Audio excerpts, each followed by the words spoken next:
మన్నించండి పెద్దలు వేదిక పైన ఉన్న గౌరవనీయులు ఆర్ఎస్ ప్రవీణ్ కుమార్ గారు, గౌరవ మాజీ మంత్రివర్యులు సీనియర్ నాయకులు పెద్దలు శ్రీ శ్రీనివాస్ గౌడ్ గారు, గౌరవనీయులు ఆలా వెంకటేశ్వర రెడ్డి గారు, దేవరకద్ర మాజీ శాసనసభ్యులు, పట్నం నరేందర్ రెడ్డి గారు, కొడంగల్ మాజీ శాసనసభ్యులు, గౌరవ రాజ్యసభ మాజీ సభ్యులు, అట్లాగే మన party general secretary head office incharge గౌరవనీయులు శ్రీ రావుల చంద్రశేఖర్ రెడ్డి గారు, మా తమ్ముడు డాక్టర్ ఆంజనేయ గౌడ్ గారు, తమ్ముడు విజయ్ గారు, తమ్ముడు ఇమ్తియాజ్ గారు, మా అన్న వెంకటేశ్వర రెడ్డి గారు, పెద్దోడు నాకంటే, మా సోదరుడు వాల్యానాయక్ గారు, మా తమ్ముడు, ఇంకా పేరున వేదిక పైన తమ్ముళ్లకు మా తమ్ముడు అభిలాష్ గారికి, అట్లాగే ఈరోజు మరి ఈ కార్యక్రమాన్ని ఏర్పాటు చేసిన మా గౌరవనీయులైన మరొక తమ్ముడు, మరి కొల్లాపూర్ మాజీ శాసనసభ్యుడు, మీ అందరి అభిమాన నాయకుడు సోదరుడు శ్రీ బీరం హర్షవర్ధన్ రెడ్డి గారికి, మరి కొల్లాపూర్ నియోజకవర్గంలోని చిన్నంబావి నుండి ఈరోజు విచ్చేసి పార్టీలో చేరిన చదువుకున్న మా చెల్లెలు, ఇంజనీరింగ్ చదువుకున్న చెల్లెమ్మ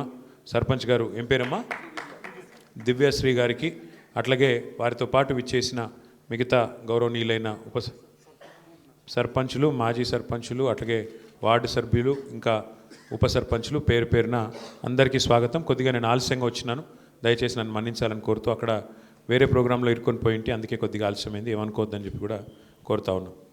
ఈరోజు కొల్లాపూర్ ఫలితాలు చూసిన తర్వాత, ముఖ్యంగా మీరు సర్పంచ్ ఎన్నికల్లో పోరాడిన తీరు చూసిన తర్వాత, మొన్న మీ మంత్రి గారు చెప్పింది అక్షర సత్యం అని చెప్పి మా అందరికి కూడా అర్థమైంది, ఆయనకి ఇప్పటికీ జ్ఞానోదయం అయింది. ఇప్పుడు మీకు, మాకు, కొల్లాపూర్ ప్రజలకు కూడా స్పష్టత వచ్చిందని నేను అనుకుంటా ఉన్నాను. మంత్రి కృష్ణారావు గారు ఆ మధ్యన ఆదిలాబాద్ జిల్లాలో ఆడనో పోయినాడు. పోతే అక్కడ వాళ్ళు అడిగినారు కృష్ణారావు గారిని, సార్ మాది రెవెన్యూ డివిజన్ చేయాలా మాది అని చెప్పి ఏదో కోరిక కోరినారు. కోరితే కృష్ణారావు గారు మరి ఆ రోజు ఏం మూడ్లో ఉన్నాడో, ఏం ఆలోచించుకున్నాడో కానీ చాలా స్పష్టంగా చెప్పినాడు. ఏమని, మళ్ళీ మా ప్రభుత్వం వస్తుందో రాదో నాకు తెలియదు, మళ్ళీ నేను గెలుస్తానో లేదో నాకు తెలియదు. ఆయనకు తెలియదేమో కానీ కొల్లాపూర్ ప్రజలకు తెలుసు, మళ్ళీ గెలిచే సమస్య లేదు, ఖచ్చితంగా ఈసారి ఓడగొట్టేది పక్కా. ఎందుకంటే నేను ఆయన మీద ఏదో కోపంతో చెప్పట్లేదు, ఆయన మీద వ్యక్తిగతంగా నాకు కోపం ఉండాల్సిన అవసరం కూడా ఏమీ లేదు. ఎందుకు గెలవరు అంటున్నా అంటే, కాంగ్రెస్ పార్టీ స్పష్టంగా ఒక్క మాటలో చెప్పేయచ్చు. రామాయణం గురించి చెప్పండి అంటే కట్టే, కొట్టే, తెచ్చే, మూడు ముక్కల్లో చెప్పొచ్చు. అట్లాగే కాంగ్రెస్ ప్రభుత్వం 2 ఏళ్లలో వీళ్ళ పనితీరు ఎట్లా ఉంది అని అడిగితే, ఎగవేతలు, కూల్చివేతలు, పేల్చివేతలు తప్ప చేసింది అయితే ఏమీ లేదు.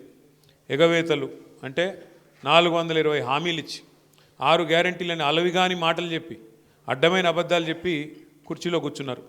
కుర్చీలో కూర్చున్న తర్వాత ఏం చేస్తున్నారు, 2 ఏళ్ళ నుంచి నాకంటే బాగా మీకే తెలుసు, ఊర్లలో ఎంత అవస్థలు పడుతున్నారు రైతులు మీకు తెలుసు.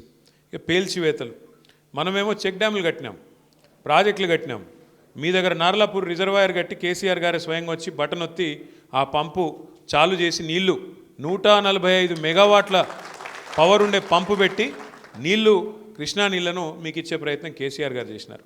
మా ఆల వెంకటేశ్వర రెడ్డి గారు ఇక్కడ ఉన్నారు. ఒక్క దేవరకద్ర నియోజకవర్గంలో 36 చెక్ డ్యాములు కట్టినారు కేసీఆర్ గారు, ఒకటే నియోజకవర్గం నేను చెప్పేది. అట్లా ప్రతి నియోజకవర్గంలో అద్భుతమైన పనులు జరిగినాయి. మనమేమో ఆ పని చేసినాం, నిర్మాణం చేసినాం, వీళ్ళేమో విధ్వంసం చేస్తున్నారు.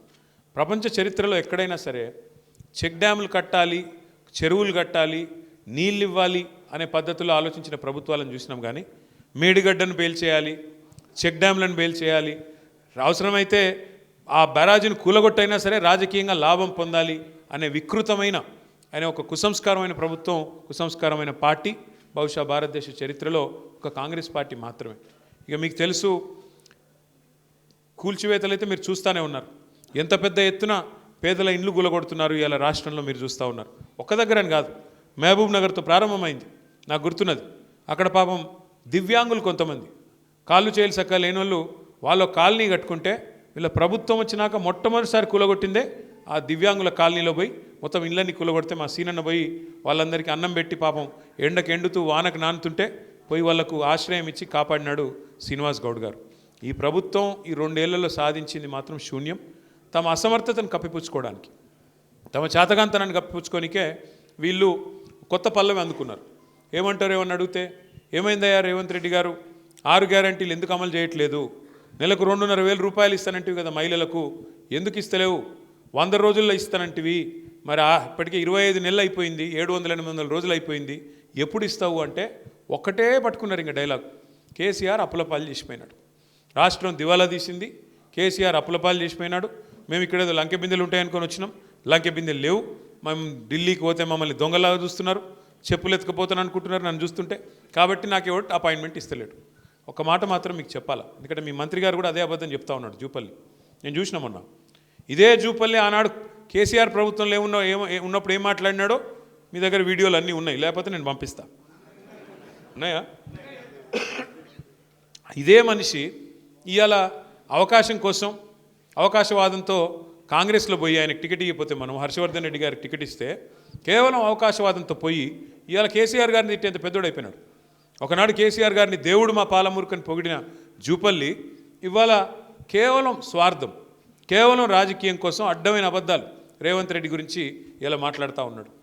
రేవంత్ రెడ్డి దేవుడు, ఇంద్రుడు, చంద్రుడు, ఆయన పదవిని కాపాడుకోనికే.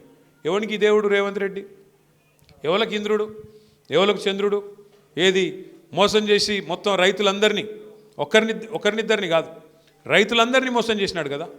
ఎన్ని మాటలు చెప్పినాడు కేసీఆర్ గారు. 2 పంటలకు రైతు బంధు ఇస్తే 3వ పంటకి ఇవ్వాలా అన్నాడు. 3వ పంటకి ఇవ్వవా నువ్వు రైతు బంధు అని మాట్లాడినాడు. మళ్ళీ ఇవాళ పరిస్థితి ఏంది? కేసీఆర్ గారు ఉన్నప్పుడు బ్రహ్మాండంగా మీరు అడగకుండానే నాటేసే కాలం వచ్చిందంటే చాలు ఫోన్లు టింగు టింగు మన మోగేది. 11 సార్లు 73,000 కోట్ల రూపాయలు 70 లక్షల రైతుల ఖాతాల్లో మీరు అడగకుండానే దరఖాస్తు పెట్టకుండానే పడ్డాయి. ఈరోజు ఏంది పరిస్థితి? రేవంత్ రెడ్డి ప్రభుత్వం వచ్చినాక, కాంగ్రెస్ ప్రభుత్వం వచ్చినాక ఒకటే ఒక్కసారి రైతు భరోసా ఇచ్చింది. ఒకే ఒక్కసారి.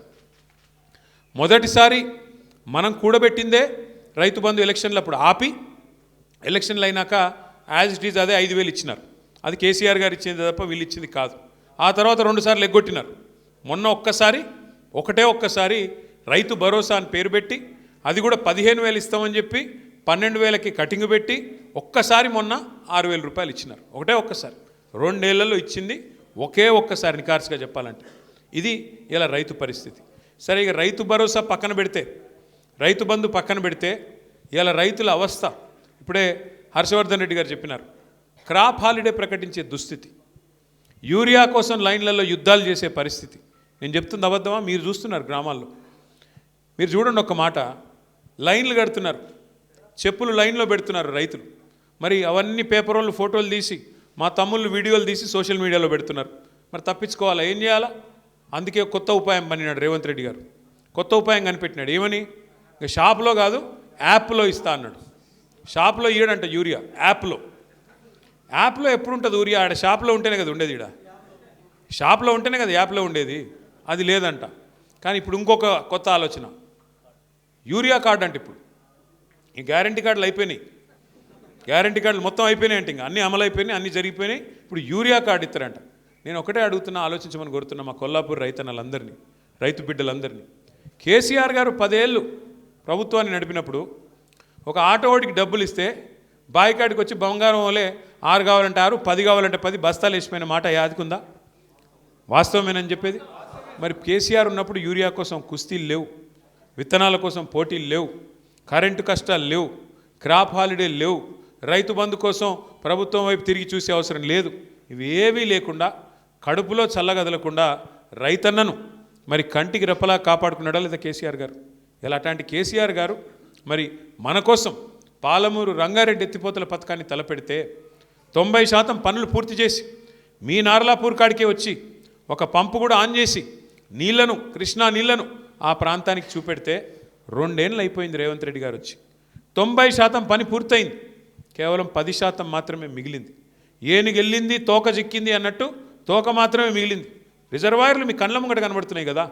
నార్లాపూరు, కరివెన, వట్టెము, ఏదుల, ఉద్దండాపూరు రిజర్వాయర్లు అన్నీ పూర్తయి రెడీగా ఉన్నాయి. ఈయన చేయాల్సింది ఏంది? మనం అప్పటికే కాలువలకు కూడా టెండర్లు పిలిచినాం. ఈయన రాగానే ఆ టెండర్లు రద్దు చేసినాడు. రద్దు చేస్తే చేసినాడు, మళ్ళీ పిలవచ్చు కదా. 10 పైసలతో అయిపోయేదానికి ఇవాళ పని చేయకుండా ఎందుకు చేయట్లేదు? తొందరగా చేస్తే కేసీఆర్కి పేరు వస్తుంది. పాలమూరు రంగారెడ్డి కేసీఆర్ గారు కట్టిండని చెప్పి యాద్ చేసుకుంటారు. కేసీఆర్కు పేరు వస్తుంది, వాళ్ళ పాత బాస్కు కోపం వస్తుంది. వాళ్ళ పాత బాస్ ఎవరో తెలుసు కదా మీకు. ఆయన కోపం వస్తుంది, నువ్వు మా నీళ్ళు ఎట్లా తీసుకుపోతారా, నువ్వు మా చెంచగాడు లెక్క ఉండాలి కానీ పెద్దోళ్ళలాగా యాక్టింగ్ చేస్తున్నావేంది? ఆయన కోపం వచ్చి ఊరుకుంటాడా? అందుకే ఆ భయంతో ఇవాళ మొత్తానికైతే కాలమూరును ఎండబెట్టే ప్రయత్నం, పండబెట్టే ప్రయత్నం చేస్తున్నాడు. ముఖ్యమంత్రి గారు మాట్లాడుతూ ఎప్పుడు అంటూ ఉంటాడు, పండబెట్టి తొక్కుతా అంటాడు. రేవంత్ రెడ్డి డైలాగ్ అది. నిజమే, ఇలా పాలమూరును పండబెట్టిండు, రైతులను తొక్కుతున్నాడు. ఎక్కడలోని అక్కడ మీరు జూరాల కాడ పోయి చూడండి, అక్కడ మొత్తం క్రాప్ హాలిడే. నిన్న మొన్న పోయినారు మా నాయకులు అందరూ కలిసి జూరాలకు పోయినారు. పోయి చూస్తే నీళ్లు లేవు, నీళ్లు లేక క్రాప్ హాలిడే అక్కడ కూడా డిక్లేర్ చేసినారు. కానీ ఇలా రేవంత్ రెడ్డి వితండవాదం చేస్తున్నాడు. ఆయన ప్రభుత్వం జూరాలనే కట్టేది ఉండే, పాలమూరు రంగారెడ్డి ఎత్తిపోతల పథకం నీళ్లు లేని కాడనే మోటార్లు పెట్టేది ఉండే. ఎవడన్నా తెలివైనోడు రైతు నీళ్లు లేని కాడ మోటార్లు పెడతాడే? ఎవరన్నా వ్యవసాయం మీద అవగాహన ఉన్నోడు పెడతాడా? ఇంకా మా కర్మ ఏంటంటే, మేము కొంతమంది ఇక్కడ ఉన్న వాళ్ళం ఎమ్మెల్యేలు ఉన్నాం.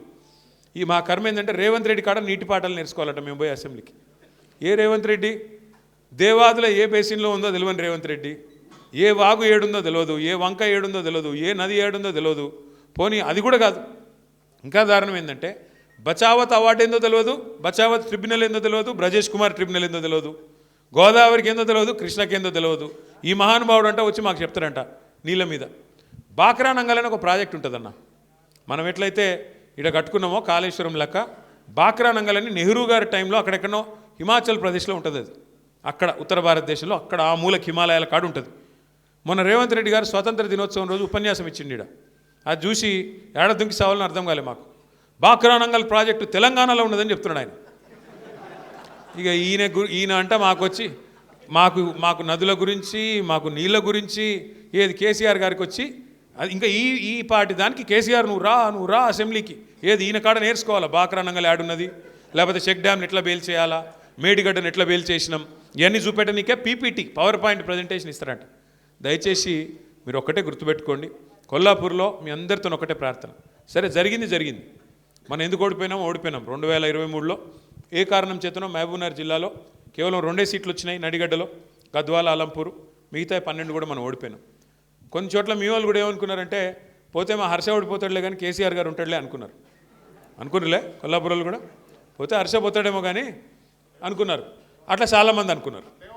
అట్లా పక్కన నాగర్కర్నూలు అనుకున్నారు, కల్వకుర్తులు అనుకున్నారు, కోడంగల్ వాళ్ళు అనుకున్నారు. మిగతా 12 నియోజకవర్గాలు అనుకునే వరకు కేసీఆర్ గారి పదవి కూడా పోయింది, మొత్తానికి పార్టీ కూడా ఓడిపోయింది. అందుకే ఈసారి దండం పెట్టి మీకు చెప్పేది ఏమంటే, సర్పంచ్ ఎన్నికల్లో నిజంగా కూడా చాలా గొప్ప ఫలితాలు మీరు సాధించారు కొల్లాపూర్లో. మంత్రి గారి దౌర్జన్యం, ఆయన మనస్తత్వం అంతా కూడా మాకు తెలుసు. ఇప్పుడు హర్ష అంటున్నాడు మీరు రావాలా అని. నేను ఒకసారి కాదు 2 సార్లు వచ్చిన కొల్లాపూర్కి. ఏది, ఒకసారి మల్లేష్ యాదవ్ చచ్చిపోతే వచ్చిన, ఇంకోసారి శ్రీధర్ రెడ్డి గారు చచ్చిపోతే కూడా వచ్చినాం. నేను, ప్రవీణ్ గారు, మేమందరం వచ్చినాం. వచ్చి శ్రీధర్ రెడ్డి గారు చనిపోయిన రోజు అయితే దాదాపు 5-6 కిలోమీటర్లు నడిచినాం. అక్కడి నుంచి ఆ చిన్నంబాయి నుంచి వాళ్ళ ఊరు దాకా నడిచినాం. అట్లా మీకు కష్టం ఎప్పుడొచ్చినా తప్పకుండా మేమందరం వస్తాం, పార్టీగా వచ్చి మీకు అండగా నిలబడతాం. ఆ విషయంలో అనుమానం వద్దు. కానీ మీతో ఒక్కటే ప్రార్థన, కేసీఆర్ గారు ఎవరికైనా టికెట్ ఇస్తే, ఎవరికైనా బీఫామ్ ఇస్తే ఈ కాడ నుంచి మనం లెక్కలు పెట్టొద్దు. ఈ కాడ నుంచి ఆయన మంచోడా, ఆయన పొట్టిగున్నాడా, పొడుగున్నాడా, ఆయన గడ్డం ఉన్నదా, మీసం ఉన్నదా, వద్దు. కేసీఆర్ గారు మళ్ళీ తిరిగి ముఖ్యమంత్రి కావాలి అంటే రేపు ఎంపీటీసీ ఎన్నికైనా, జెడ్పీటీసీ ఎన్నికైనా, కౌన్సిలర్ ఎన్నికైనా కారు గుర్తు మీద ఎవరైనా వస్తే ఇక నేను కేసీఆర్కి వేస్తున్నానని చెప్పి కళ్ళు మూసుకొని వత్తేయాలంతే. ఉంటాయి, ప్రతి ఊళ్ళో పంచాయతీలు ఉంటాయి, ప్రతి వార్డులో పంచాయతీలు ఉంటాయి, ప్రతి పట్టణంలో పంచాయతీలు ఉంటాయి, చిన్న చిన్న తాకట్లు ఉంటాయి. మనుషులం కదా, కొన్ని పంచాయతీలు ఉంటాయి. కానీ గుల్గాలే, అల్గాలే, అసంతృప్తి ఉంటే హర్ష దగ్గరికి వచ్చి కొట్లాడాలి. కానీ ఒకసారి టికెట్ ఇచ్చినాక మాత్రం, టికెట్ డిక్లేర్ అయినాక మాత్రం లోపల అనుకునేది. కానీ బయటికి మాత్రం ఒక్కసారి బయటికి వెళ్ళినామంటే అక్కడ ఎవరికి టికెట్ ఇస్తే వాళ్ళకి ఈయననే కేసీఆర్ పంపించిన అభ్యర్థి, ఈయననే కారు గుర్తు మీద ఉన్నాడు, ఈయనకే మేము నిలబడతాం. అందుకే నేను ఎప్పుడు చెప్పేది, గులుగుడే, గుద్దుడే. గులుగాల, అలగాల, కుటుంబం ఉన్నప్పుడు అన్నీ ఉంటాయి. నాకు టికెట్ కావాలంటే కొట్లాడాలా. కానీ ఒక్కరికే వస్తుంది కదా టికెట్, ఒకరికే వస్తుంది కదా బీఫామ్. చింపి 4గురికి అయితే ఇయ్యలేం కదా, చింపితే మళ్ళీ చెల్లదు, అది కూడా తెలుసు మీకు.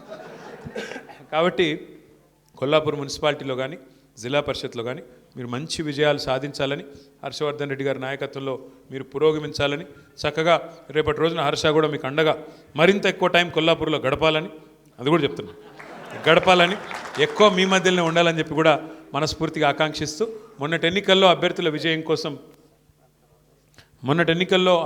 విజయం కోసం మరి కష్టపడ్డ ప్రతి ఒక్కరికి మనస్ఫూర్తిగా అభినందనలు తెలియజేస్తూ, సంక్రాంతి పండుగ తర్వాత తప్పకుండా కొల్లాపూర్లో మళ్ళీ కలుసుకుందామని చెప్పి కూడా తెలియజేస్తూ, జై తెలంగాణ.